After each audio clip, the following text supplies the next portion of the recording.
4 and 2. Let's talk about that for Hello. a second. Hello. Pray for me, somebody. Pray for me.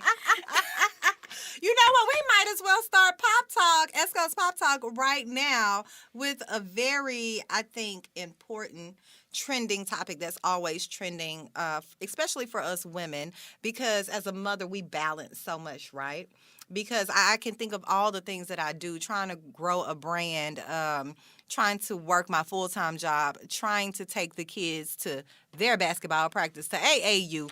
I got to go to the grocery store. I got to do a lot of shit. And I know you do too, Chrisla. So let's talk about balance. How do you do it? And are you doing it? Well, some days I do and some days I don't. I'm going to be honest. We were talking about this before we got on camera. I feel like I struggle the most in that arena. People say, oh, women can have it all. People can have it all. But can you really have it truly all? And for me, the answer has been not yet. And I say that because, today I feel like I have to choose, am I going to be a good mom? Am I going to be a good nurse practitioner? Am I going to be a good sister? Am I going to be a good wife? What am I going to be good at? Because there's only so many pieces of pie. Once that pie is gone, it's gone. And meanwhile, back on the ranch, where am I getting refilled? And so I don't think I do that well all the time, and I'm still trying to figure it out. And I feel like after that first kid, and you have 2 kids, so you kind of get this a little bit. So after that first kid, I felt like, okay, I nailed it down to what I thought was going to be something that was manageable. And then that second baby came and it all went. You know what, Chrisla? I think it's because you're at the second baby and just a 2-year difference, right? I think when they get a little older, it's gonna be a little bit easier. Is that what they say? But it's true. It is true. But the issues that you have are at a different level. Like you still got some of them same issues, but now you can handle them better, but they're a little bit more, I guess, complex because they're getting older, right? Right. So, that 4 and that 2-year-old are going to be more opinionated. They're going to ask a million questions. Yes, the why. And then they're black men. Yes. Right? And that complexes things. So it's funny that you mentioned that because especially with the BLM, Black Lives Matter movement, and, that was piled on top of the pandemic. That was a hot ticket topic, right?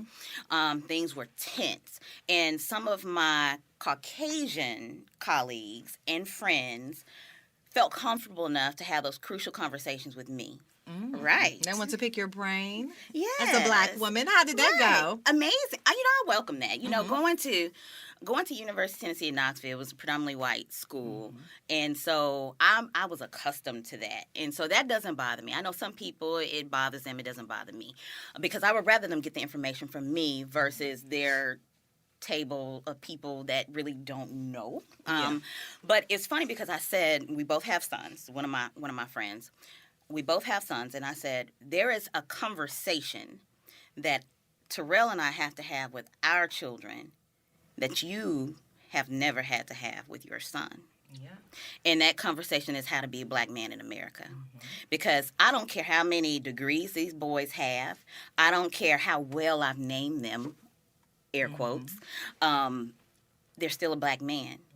And when you see them, if they choose to be in their urban gear that day, are they a threat to you or are they not? When they get pulled over by the police, they cannot step out of the car and say, hey, sir, yes, what's going on? No, they cannot. They need to have those hands in 10 and 2. They better. If they have a permit to carry, they need to give them their license and their permit to carry at the same time. I am not a threat. My firearm is this, that, and the third. And so those are the conversations we were having at the time, which is just different parenting, and it brought out some very interesting thoughts. That particular friend welcomed the conversation and welcomed opportunities for us to have conversations with her son because she said, you have a perspective that we don't have as parents. Yeah. So wow, and that's where I'm at. My 16-year-old is driving. Oh my. So imagine when my son leaves the house. Ooh. I am like, my anxiety is at 1,000,000. My nerves But are the shot more for they you. do it, I will admit, the more that they do it, the more that they leave the house and drive away, it settles a little bit more, because you know that they've had experience doing this. Okay, but then it's okay. I'm going to hang out with my friends, Ooh. a car full of black boys, Ooh. right? Then it's like it's starting back up. But yeah, I mean, we do have to have different conversations, definitely. They do, but back to